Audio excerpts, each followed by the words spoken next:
हाथ जोड़ देंगे, सभी हाथ जोड़ देंगे।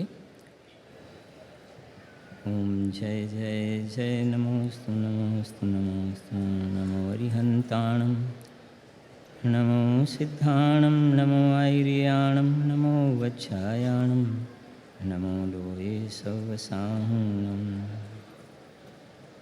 नमः समय साराय स्वानुभूत्या चकासते चित्स्वभावाय भावाय सर्वभावान्तरच्छिदे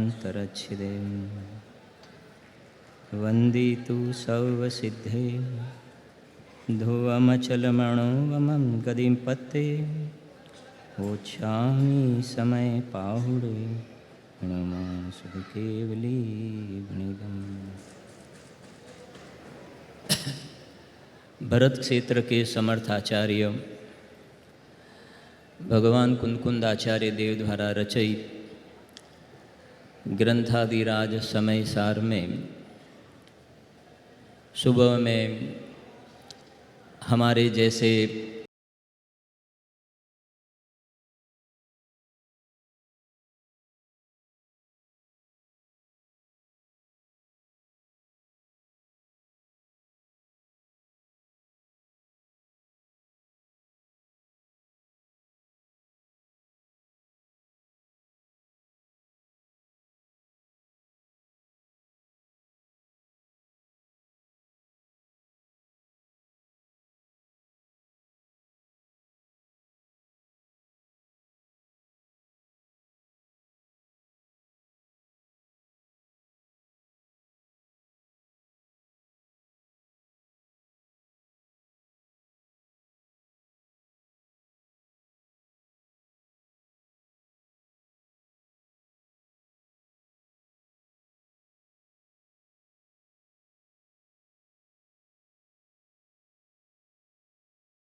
एकत्व विभक्त शुद्ध आत्मा को बताऊंगा। बीच में व्यवहार के कथन आए, वो व्यवहार के कथन आए वो कोई आश्रय करने के लिए हम नहीं बताएंगे, लेकिन वो व्यवहार अंगीकार करने योग्य नहीं है। 12वीं गाथा में बताया कि व्यवहार जाना हुआ प्रयोजनवान है। ऐसी सबसे पहले प्रतिज्ञा कर दी है कि मैं इस ग्रंथराज में एकत्व विभक्त शुद्ध आत्मा को बताऊंगा, जिस शुद्ध आत्मा के आश्रय से मोक्ष मार्ग का प्रारंभ होकर परिपूर्ण ऐसी मोक्ष दशा की प्राप्ति होती है। ऐसे शुद्ध आत्मा की चर्चा 14 नंबर की जो समय सार की 14 नंबर की जो गाथा है उसमें गाथा का अपन पाठ करते हैं। मैं तो कई दफ़े रेगुलर स्वाध्याय में कहता हूँ, आज पूज्य गुरुदेव श्री के द्वारा जो ये भगवान आत्मा की बात लाखों जीवों के हृदय में अंदर में प्रवेश कर चुकी है, इसलिए सभा में पहली बार भी कोई ये समय सार सुन रहा हो तो भी हमें रंच मात्र अंदर में ऐसा नहीं होता है कि सामने वाला जीव ये बात को ग्रहण कर सकेगा कि नहीं कर सकेगा। और छोटे छोटे बालकों की भी बात करें, यहाँ भी कई ऐसे बच्चे होंगे कि समय सार की 47 शक्तियाँ हम माइक पे आके बोल देते हैं। ये सब शुद्धात्मा के अंदर में जो प्रमोद भाव हैं तत्प्रति प्रीति चित्तेन, इसका ये फल है। क्योंकि हमने कई दफ़े सुना है पूज्य गुरुदेव श्री के उदय के पहले विद्वान लोग भी समय सार का नाम तो कदाचित लेते थे, लेकिन किसी ने समय सार खोल करके स्वाध्याय नहीं किया था। आज सुबह का स्वाध्याय हो, दोपहर का हो, शाम का हो, कभी भी हम समय सार का स्वाध्याय करें तो भी मुमुक्षु आत्मार्थी जीवों को तो ऐसा ही लगता है जैसे हम भोजन कर रहे हैं, प्रमोद भाव होता है। तो ये 14 नंबर की 14 नंबर की गाथा में भी, जिसे 6वीं गाथा में जो ज्ञायक भाव बताया, 11वें नंबर की गाथा में बताया कि भूतार्थ के आश्रय से सम्यक दर्शन निश्चय वाला होता है। बस उसी भगवान आत्मा को अलग रूप से यहाँ प्रेजेंट किया है। जैसे नियमसार परमागम में 3रे नंबर का जो शुद्ध भाव अधिकार है, इसमें 38 गाथा से 50 गाथा तक आचार्य कुंद देव ने सम्यक दर्शन का विषयभूत शुद्धात्मा को अलग अलग एंगल से डिस्प्ले किया है। इसी प्रकार से यहाँ 14 नंबर की गाथा में भी आचार्य देव 5 प्रकार के बोल द्वारा 5 प्रकार के भेद वाले आत्मा को नहीं दिखा रहे हैं, लेकिन 5 प्रकार के भेद बताकर 5 भाव स्वरूप अभेद एक रूप शुद्धात्मा को दिखा रहे हैं। गाथा का पाठ करते हैं, शांति से बात समझना। अनबद्ध स्पृष्ट अनन्य अरुझो नियत देखे आत्म को, अविशेषण संयुक्त उसको शुद्ध नय तो जान जो। कुंद आचार्य देव के साथ अपन कनेक्ट होते हैं प्राकृत भाषा का पाठ करके। जो पश्यति अपाणम, कितनी बात आ गई इसमें ही, काफ़ी मतलब अपन रस ले सकते हैं। हाँ, कृपाणु देव के शब्द में कहे ना तो जेणे आत्मा जाण्यो एणे सर्व जाण्यो। जो पश्यति अपाणम, देखो तो सही, इस जीव ने आत्मा का दर्शन नहीं किया है। गुरुदेव श्री कहते हैं ना, गुजराती थोड़ा ले लेता हूँ। परख्या माणिक मोतियाम, परख्या हेम कपूर, एक न परख्यो आत्मा, त्या रह्यो दिगमूढ़। ये कह रहे हैं यहाँ, जो पश्यति अपाणम अबद्ध पुट्ठम अनर्णयम नियदम, अविशेषम संयुक्तम तम शुद्धनयम व्याणी। 14 नंबर की गाथा, बहुत सारे स्वाध्यायी जी भी हैं, विद्वान वर्ग भी बैठे हुए हैं, सबको मालूम भी है। इसकी टीका भी काफ़ी लंबी है, भावार्थ भी है, थोड़ी बहुत संक्षिप्त में चर्चा करेंगे। इसमें मूल जो पहला बोल है, अबद्ध स्पृष्ट वाला जो बोल है, 5 बोल इसमें बताए हैं। ये जो भगवान आत्मा, शुद्ध आत्मा, जो ज्ञायक भाव कारण शुद्ध जीव है, वो कैसा है? बाल पोथी में आता है ना, अपने आदरणीय ब्रह्मचारी हरि भाई द्वारा रचित बाल पोथी। अपने आदरणीय बाबू भाई, छोटे बाबू भाई बैठे हैं, बच्चों को पढ़ाते हैं एकदम उत्साह से। उसमें एक बात आती है, कितनी बढ़िया बात है। मने बताओ आत्मा के वो हसे, एक वो हसे क्या रह तो हसे, मने बताओ आत्मा के वो हसे। ऐसा क्यों प्रश्न किया? क्योंकि 17 गाथा में आया ना, आचार्य अमृतचंद्र देव ने कहा कि मोक्षार्थी पुरुष सबसे प्रथम किसको जानना? आत्मा को जानना, सबसे प्रथम आत्मा को जानना। तो फिर ये काउंटर क्वेश्चन ये आया कि मने बताओ, मुझे दिखाओ आत्मा कैसा होगा, वो कैसा होगा, कहाँ रहता होगा। तो यहाँ जिज्ञासु जीव को गुरुदेव श्री अच्छी बात करते हैं, ये प्रश्न करने के लिए प्रश्न किया है, ऐसा शिष्य नहीं है। प्रश्न करने के लिए प्रश्न किया ऐसा नहीं है। वास्तव में जिनको अंदर में समाधान करने की भावना है, आत्महित करने की भावना है, शंका का समाधान हो गया तो आत्मा के आश्रय से भाव भाषण पूर्वक समाधान करने वाले शिष्य की बात है ये।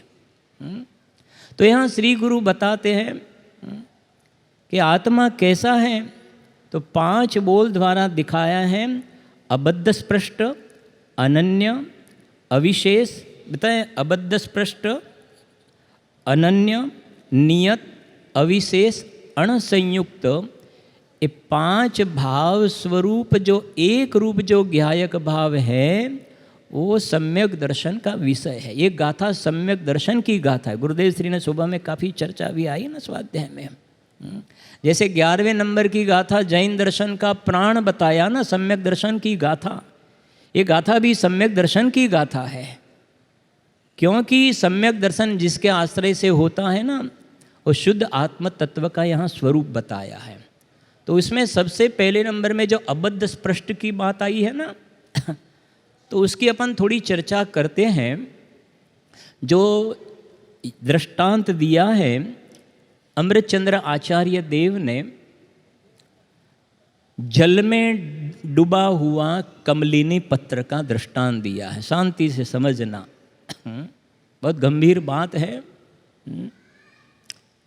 5 दृष्टांत दिए हैं, 5 भाव को समझाने के लिए। निश्चय व्यवहार की भी संधि भी है, स्यादवाद बताया है, और फिर उसमें से शुद्धने का, विषयभूत आत्मा का आश्रय करना, वहाँ द एंड होता है। हाँ जी, कहते हैं ना मॉरल ऑफ द स्टोरी, हाँ मॉरल ऑफ द गाथा, टीका, कलश। गुरुदेव श्री कहते हैं ना, थोड़ा यहाँ उधर से पढ़ लिया और हाँ कहते हैं ना, हड़दर ना गांठिए गांधी न थवाए। सुनना जरा ध्यान से। अबद्ध अस्पृष्ट, तो बद्ध के आगे शब्द लगाया है अबद्ध, और स्पृष्ट के आगे भी लगा जाएगा अस्पृष्ट। अबद्ध अस्पृष्ट, ये जो सम्यक दर्शन का विषय, जो शुद्धात्म तत्व, जो शुद्ध नय का विषय बनता है, वो अबद्ध अस्पृष्ट माने एक बद्ध शब्द आया और एक स्पृष्ट शब्द आया। थोड़ी इसकी चर्चा कर लेते हैं, फिर कमलिनी पत्र का दृष्टांत से भी समझते हैं।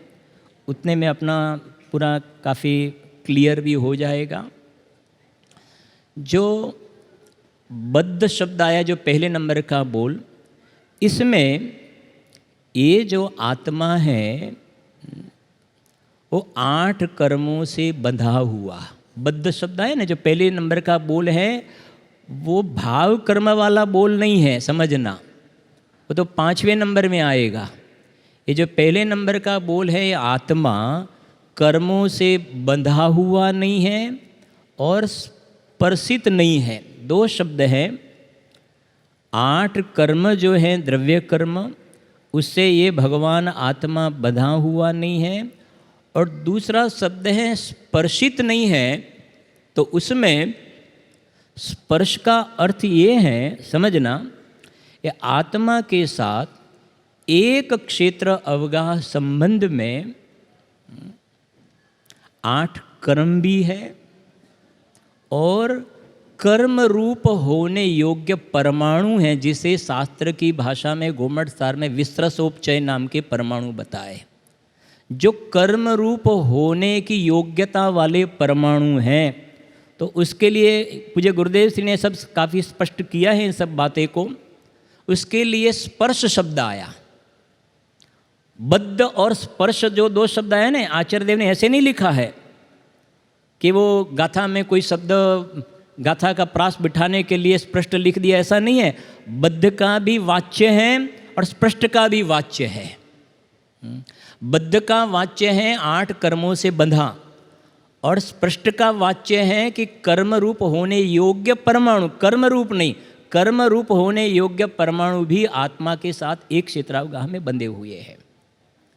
अब यहाँ ये समझा रहे हैं श्री गुरु हमें, समझना आप शांति से, कि यहाँ जो कमलिनी पत्र का दृष्टांत दिया है, एक टेबल पे कमल का पत्र रखा है। कमलिनी का पत्र, ये जो टेबल है ना, इसके ऊपर कमलिनी पत्र रखा है, और एक कमल का पत्र जल में डूबा हुआ कमल का पत्र है। यहाँ आचार्य देव जो ये समझा रहे हैं, ये टेबल पे रखा हुआ कमल का पत्र जल से स्पर्शित नहीं है, ये नहीं समझा रहे हैं। फिर अपन सिद्धांत पे जा रहे हैं, पहले इतना समझ ले। जल में डूबा हुआ कमल पत्र क्यों कह रहे हैं? इसमें ये कह रहे हैं कि हम सब अभी वर्तमान में भगवान है, ये बात है इसमें। हम वर्तमान में भगवान हैं, जिसके लिए पूज्य गुरुदेव श्री हमेशा मांगलिक है ना, मैं परमात्मा हूं ऐसा नक्की कर। कितनी बढ़िया मांगलिक बात है।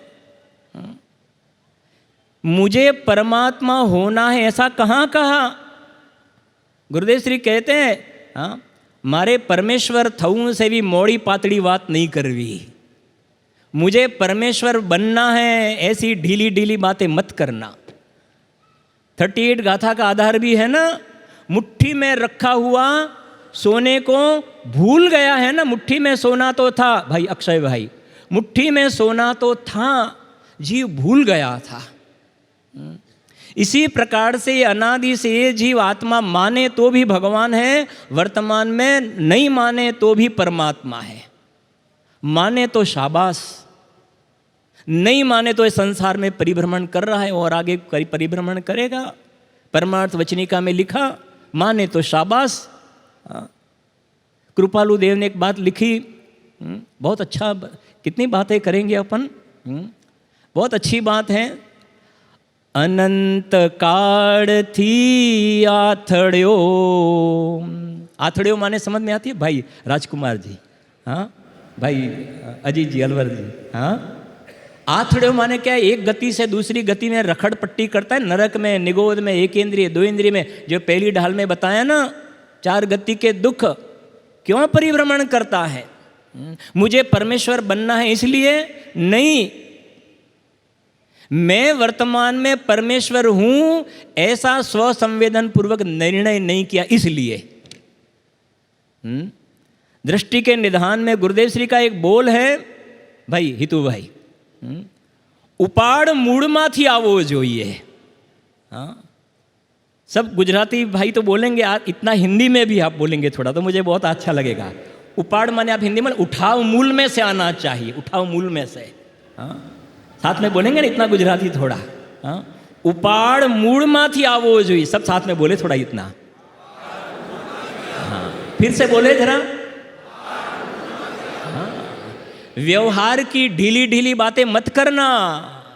व्यवहार करते करते निश्चय होगा तेरा काम नहीं होने वाला है। निमित्त से कार्य होगा, तेरा काम नहीं होने वाला है। मंद कषाय करे तो काम हो जाएगा, शास्त्र का पाठी हो जाएगा तो काम हो जाएगा। मूल में कितनी बढ़िया बातें की है। उपाड़ मूल में से आना चाहिए। मूल में से आना चाहिए माने 14 नंबर की गाथा बता रहे हैं कि मैं वर्तमान में अबद्ध अस्पष्ट हूं, ये कह रहे हैं। कमल का पत्र जो जल में डूबा हुआ है ना, ये तो सारी दुनिया कहती है कि टेबल पर पड़ा हुआ कमल का पत्र है, वो पानी उसको छुआ नहीं है, ये तो सारी दुनिया कहती है। लेकिन यहाँ तो ये बता रहे कि कमल का पत्र जब जल में डूबा हुआ है ना, उस वक्त उसके स्वभाव की समीप जाकर के देखा जाए ना, तो वो जल उसको रंच मात्र उसको छुआ ही नहीं है, स्पर्श किया ही नहीं है। इसी प्रकार से ये गाथा में आचार्य देव ये कह रहे हैं, ये जो सिद्ध भगवान है ना, सिद्ध भगवान वो पर्याय में भी द्रव्य कर्म, भाव कर्म, नो कर्म से रहित हो गए हैं। जैसे टेबल पे रुखा हुआ कमल का पत्र, समझ में आती है ना बात? ऐसे सिद्ध भगवान तो पर्याय में भी द्रव्य कर्म, भाव कर्म, नो कर्म से रहित कार्य परमात्मा हो चुके हैं। ये गाथा में ये नहीं कह रहे हैं, उनका तो द्रव्य स्वभाव अबद्ध स्पष्ट रूप है, लेकिन हम जैसे पामर जीवों को ये बता रहे हैं कि वर्तमान में जैसे वो कमल का पत्र जल में डूबा है, लेकिन संयोग की दृष्टि से न देखे और स्वभाव की दृष्टि से देखा जाए तो जल उसको रंच मात्र छुआ नहीं है। इसी प्रकार से पहले नंबर का बोल 8 प्रकार का ये जो कर्म का संयोग है, संयोग की दृष्टि से देखा जाए, संयोग की दृष्टि से देखा जाए तो दूसरे शब्दों में कहे तो व्यवहार से देखा जाए, तो व्यवहार से देखा जाए तो ये जीव कर्मों से बंधा है, स्पर्शा है। व्यवहार से व्यवहार सत्यार्थ है, व्यवहार से व्यवहार भूतार्थ है, लेकिन व्यवहार नय के आश्रय से हमारा प्रयोजन सिद्ध नहीं होगा, प्रयोजन सिद्ध नहीं होगा। इसलिए फिर ये वहाँ तक ले गए आचार्य देव कि ये कह रहे हैं कि जब आत्मा इस संसार अवस्था में है, 8 कर्मों का बंधन है, उस वक्त स्वभाव के समीप जाकर देखा जाए तो रंच मात्र जो अबद्ध अस्पृष्ट कर्म का जो बंधन है, स्पर्श है, उसको रंच मात्र छुआ नहीं है। ये बता रहे हैं कि वर्तमान में तू अबद्ध स्पृष्ट, और अब जो बताए ना वो गोमट सार में एक गाथा है, सुना जरा शांति से, कि ये अनंत निगोदिया जीव है ना, अनंत अनंत निगोदिया जीव जो निगोद में से भी निकले ही नहीं है। भाव कलंक सुपौरा नियोद वासम न मुच्यति, जो निगोद वास को छोड़ते नहीं हैं, भाव कलंक की प्रचुरता के कारण, पर्याय में हो समझना, अभी तक निगोद वास को नहीं छोड़ा है। मैं ये बात को थोड़ा अपन कॉन्क्रीट कर रहे हैं, दृढ़ता। गुरुदेव श्री कहते हैं ना, एक वक्त हाथों पहाड़, मैं परमात्मा हूँ, वर्तमान में मुझे कर्म का बंधन नहीं है, स्पर्श नहीं है, मैं तो अबद्ध स्पृष्ट हूँ। एक वक्त हाथों पाड़, हा पाड़ीस तो तने लत लागसे ने तारी हालत सुधरी जैसे, हाथों पाड़। निगोद में जो अनंत अनंत निगोदिया जीव है ना, वहाँ लिखा नियोद वासम, भाव कलंक की प्रचुरता के कारण अनंत जीव ने निगोद वास को नहीं छोड़ा है। अभी यहाँ एक कह रहे हैं कि जिन जीवों ने निगोद वास को नहीं छोड़ा है ना, निगोद वास को नहीं छोड़ा है, उन जीवों को भी उनके द्रव्य स्वभाव के समीप जाकर के देखा जाए ना, तो जो पूज्य बहन श्री के शब्दों में कहे ना, जिस प्रकार कंचन को काट, कंचन ने काट नहीं लाग तो अग्नि ने उधई नहीं लागती। हिंदी में कहे तो जैसे क्या बोलते हैं, सोने को जंग नहीं लगता है, सोने को जंग नहीं लगता है कादों में पड़ा हो तो भी, और अग्नि को दिमक नहीं लगती है, ऐसे निगोद में पड़ा हुआ जीव भी अंदर में द्रव्य स्वभाव के समीप जाकर देखा जाए तो गुरुदेव श्री के शब्दों में कहे ना, हमें कोई ने पर्याय दृष्टि थी जोया हो तो क्षमा मांगी ऐसी है।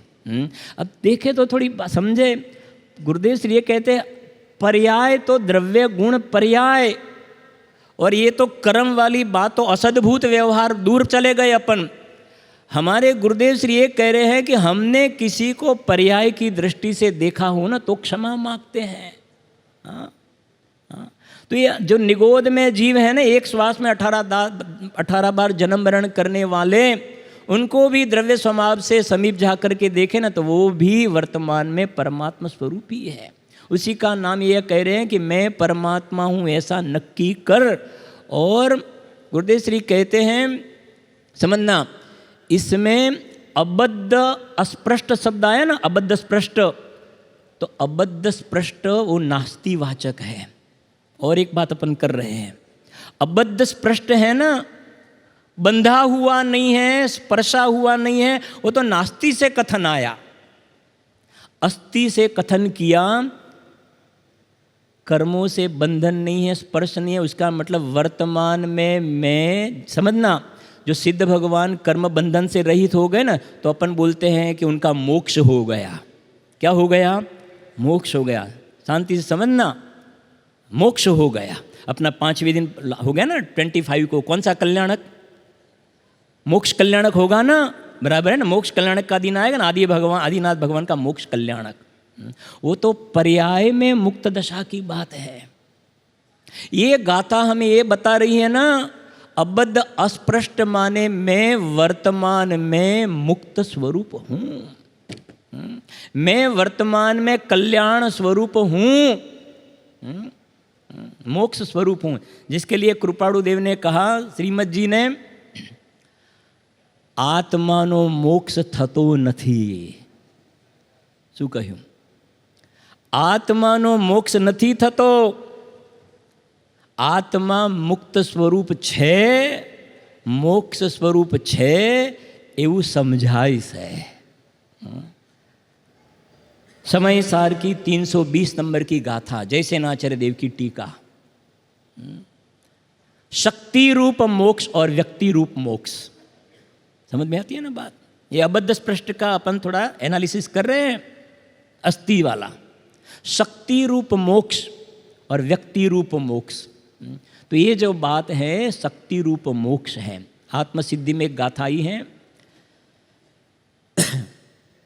समझना। आत्मसिद्धि है ना, 6 प्रश्न किए, समाधान किया, बहुत सुंदर गाथा है, समझना।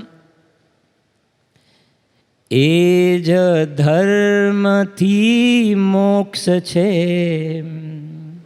फिर तू छो मोक्ष स्वरूप।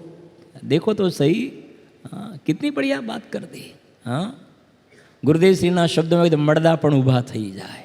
हाँ, एज धर्म थी मोक्ष छे, फिर क्या कह रहे हैं? तू छो मोक्ष स्वरूप, तू छो। सिद्ध भगवान की कहाँ बात कर रहे हैं?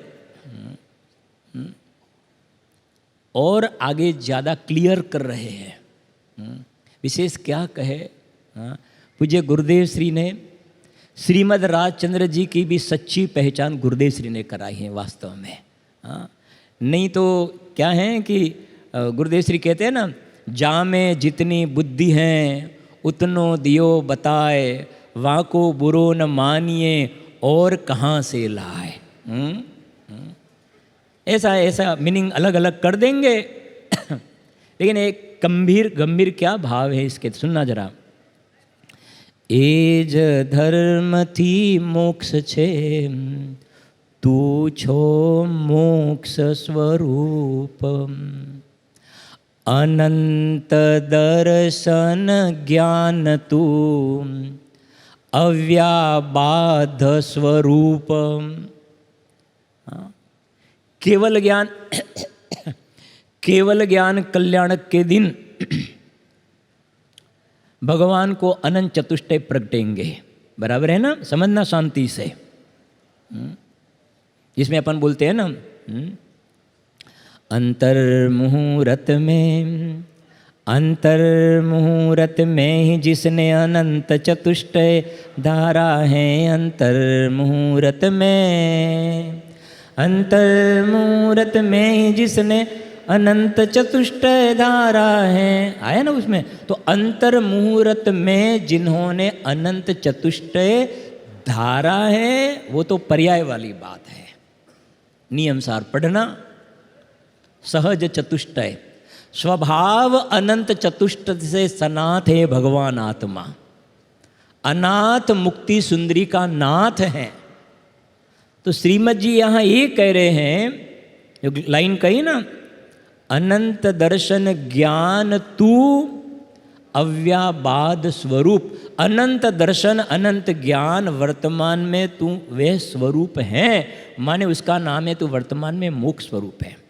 फिर आगे जाकर के कहते हैं, सबको मालूम होगा ये लाइन, तो ये द्रव्य स्वभाव की बात है। शुद्ध बुद्ध चैतन्य घन स्वयं ज्योति सुख धाम। बीजू कहिए केटलूं कर विचार तो पाम। बताए कर विचार तो पाम। फिर सुनना जरा ध्यान से। थोड़ी बात मैं इसलिए ले रहा हूँ, पहले मैंने जो बात कही ना, यहाँ जो शिष्य लिया है, जो श्री गुरु समझा रहे हैं, ऐसे शिष्य को समझा रहे हैं कि जो बात समझाई ना, जो अभी बात आई थी ना पूज्य बहन श्री के चर्चा में अभी समय सार की, मैं मेरी और श्रोताओं की पर्याय में सिद्धों की स्थापना करने की बात आई ना पहली गाथा की टीका में। ऐसे श्रोता की बात है ना। समझना। निश्चय सर्वे ज्ञानिनो आवी अत्र समाय। धरी मौनताएम कही सहज समाधि माय। सुनना जरा ध्यान से। कुंद आचार्य देव कह रहे हैं कि तू वर्तमान में अबद्ध स्पृष्ट है। हम अमृतचंद्र आचार्य देव के पास पहुँचे तो उन्होंने कहा कि तू वर्तमान में अबद्ध स्पृष्ट है। जयसेन आचार्य देव के पास पहुँचे कि तू वर्तमान में अबद्ध स्पृष्ट है। पंडित जी साहब के जयचंद जी साहब के पास पहुँचे कि तू अबद्ध स्पृष्ट है। गुरुदेव श्री ने बताया कि तू अबद्ध स्पृष्ट है। निश्चय सर्वे ज्ञानीनो, अनंत ज्ञानियों का एक मत है। अब सुनना, गुरु ने तो इतना कह करके गुरु अपने स्वरूप में चले गए, गुरु कह करके चला गया। लेकिन शिष्य कैसा है समझना, समझना। ये जो अबद्ध स्पृष्ट भगवान आत्मा बताया ना, शुद्ध नए से जानने की बात कही, क्योंकि प्रश्न था ना आत्म सिद्धि, ये आत्मा की सिद्धि चल रही है, आत्मख्याति। अब सुनना, बहुत गंभीर गाथा है। श्री गुरु तो स्वरूप में चले गए समझा करके कि तेरा आत्मा अबद्ध स्पृष्ट है, वर्तमान में तो मुक्त स्वरूप है। मुझे अभी दर्शन मोह का उदय है, अनंतानुबंधी का उदय है। फिर वो दर्शन मोह तो 70 कोड़ा कोड़ी सागर की हैं, और अनंतानुबंधी कितनी 40 चारित्र मोह की 40 कोड़ा कोड़ी सागर, वो 20 कोड़ा कोड़ी सागर, 30 कोड़ा कोड़ी सागर। अरे वो तू जो कोड़ा कोड़ी सागर वाली बातें करते हैं ना, वो तो शांति समझना, एक कोड़ा कोड़ी सागरों वाली कर्म की स्थिति की बात कर रहा है ना। तो ये एक गाथा के बोल में कह रहे हैं, ये तेरे द्रव्य गुण में तो इसका प्रवेश नहीं है, तेरी पर्याय में भी इसका प्रवेश नहीं है। कोड़ा कोड़ी सागर वाली कर्म की स्थिति का तेरे द्रव्य गुण में तो नहीं, लेकिन तेरे पर्याय में भी इसका प्रवेश नहीं है। इसमें आचार्य देव ने टीका में स्यादवाद द्वारा 5 दृष्टांत को व्यवहार से भी समझाया है। भाई अक्षय भाई, 5 दृष्टांत को व्यवहार से भी समझाया है, व्यवहार नय का निरूपण भी किया है। पूज्य सोगानी जी साहब की एक लाइन में आपके साथ शेयर करता हूँ, आपको बहुत आनंद आएगा और आपके जीवन में बहुत काम में आएगी लाइन स्वाध्याय में। ज्ञाननो विषय दृष्टिना विषय ने साधवा पुरतो लक्ष्य लेवो ठीक से। थोड़ा गुजराती में मैं राजकुमार जी रस लेता हूँ पहले, हाँ, फिर हिंदी में भी अपन शेयर करते हैं। हाँ, ज्ञाननो विषय दृष्टिना विषय ने साधवा पुरतो लक्ष्य लेवो ते ठीक से, बाकी एनाथी वधारे एनु प्रयोजन नथी। वाह, क्या गजब की बात कही है। ये बात यहाँ स्यादवाद द्वारा 5 प्रकार के बोल को व्यवहार से बताया है कि तू कर्म से बंधा हुआ है। जैसे गधे को सिंग नहीं होता है, ऐसे वर्तमान में पर्याय में कर्म का बंधन नहीं है, असद्भुत व्यवहार नहीं है। नर नारक आदि पर्याय भी हैं, हानि वृद्धि भी पर्याय में है, षड्गुण हानि वृद्धि भी है, मनुष्य तिर्यन देव नारकी की विविध पर्याय भी हैं, दर्शन ज्ञान चारित्र गुण के भेद भी हैं, और कर्म के उदय से पर्याय में रागादि विकारी भाव भी है। 5 बोल मैंने थोड़े कह दिए व्यवहार वाले संक्षिप्त में। ये सब हैं, कौन मना करता है? बताए ना, गधे के जैसे सिंग नहीं होते हैं वैसा नहीं है, नहीं तो फिर जिनवाणी में उसको स्थान भी प्राप्त नहीं होता, नहीं तो अभूतार्थ कहने का प्रश्न भी खड़ा नहीं होता। अभूतार्थ कहने का प्रयोजन शुद्ध नय का विषय, जो सम्यक दर्शन का विषय भूत जो ज्ञायक भाव शुद्धात्म तत्व है ना, उसमें उसका प्रवेश नहीं है, उसमें उसका प्रवेश नहीं है। तो फिर वो सब व्यवहार के भेद प्रभेद हैं, वो सब जानना कि नहीं जानना व्यवहार को, तो ये बता रहे हैं सोगानी जी साहब। ज्ञान का विषय समझ गए ना, ज्ञान का विषय में पर्याय में जो गुणभेद हैं, गुणभेद पर्याय में जो विकल्प हैं, साधक दशा हैं, बाहर में भी जो कोई निमित्त रूप दशा हैं, संयोग हैं, तो वो सब ज्ञान का विषय हो गया। लेकिन ज्ञान का विषय दृष्टि के विषय को साधने के लिए है। जैसे 3 लोक का स्वरूप हमने पढ़ा, फिर हमने बोल दिया कि स्वर्ग यहाँ है, नरक यहाँ है, इसकी लंबाई इतनी है, इसकी चौड़ाई इतनी है। कहीं से भी आप कहीं से भी क्वेश्चन पूछो, मेरा एक सिंगल मार्क भी आप कट नहीं कर सकते हो। तो ये प्रयोजन है नहीं। ये 3 लोक का स्वरूप बताया, ज्ञान का विषय बताया, फिर बताना है कि ये जीव ने अंदर में अपने शुद्धात्म तत्व का आश्रय नहीं किया, आत्मा की अनुभूति नहीं की, शुद्ध नय का विषय जो अबद्ध स्पष्ट आत्मा को नहीं देखा, इसके फल में ये 4 गति 84 लाख 3 लोक में परिभ्रमण कर रहा, ये समझना है। इसलिए बताया ज्ञान का विषय दृष्टि के विषय को साधने के लिए बराबर है, बाकी उससे ज़्यादा उसका कोई प्रयोजन नहीं है, उससे ज़्यादा उसका प्रयोजन नहीं है। तो सुनना जरा ध्यान से, शिष्य कैसा है आत्मसिद्धि में जो बताया ना, अब सुनना। श्री गुरु मौन हो गए कि तू वर्तमान में अबद्ध स्पष्ट है, एक बार हाथों पाड़ माने स्वसंवेदन पूर्वक बहुत क्रीम गाथा है। सदगुरु ना उपदेश थी, ये उपदेश है ना, शिक्षा है, बोध दिया है। 5वीं गाथा शुद्धात्म तत्वनो अनुग्रह पूर्वक उपदेश। सदगुरु ना उपदेश थी, आव्यूं अपूर्व भान, यही भूमि है, यही भूमि है जहाँ पूज्य गुरुदेव श्री जैसे गुरु और पूज्य सोगानी जी जैसे शिष्य, बात मिली ना, यही भूमि है ना।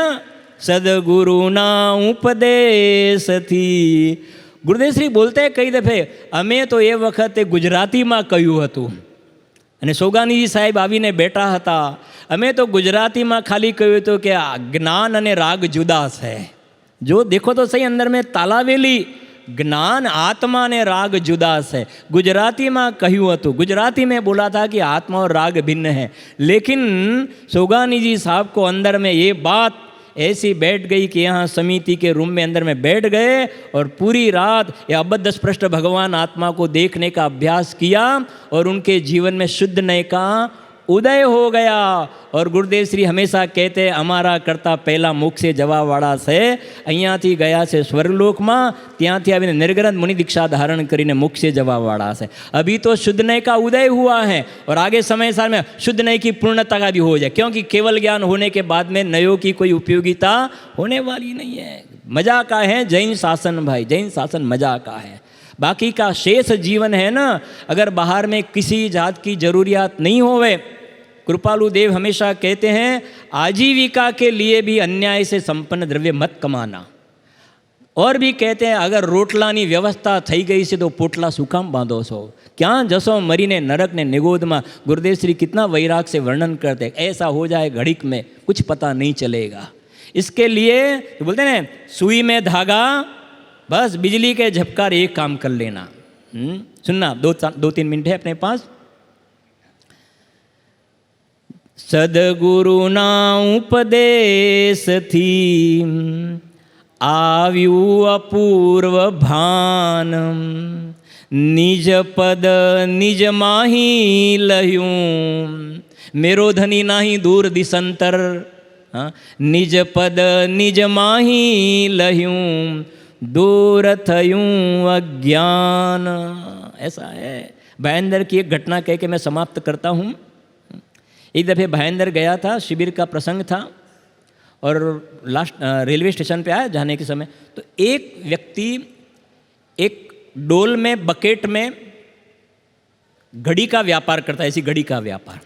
तो कुछ घड़ी थी ना यहाँ टेबल पे रखी हुई थी और कुछ घड़ी उसके पास बकेट थी पानी की, उसमें घड़ी रखी हुई थी। घड़ी बेचने वाला भैया जी 5-7 घड़ी पानी में डूबी हुई थी और 20-25 घड़ी टेबल पे रखी हुई थी।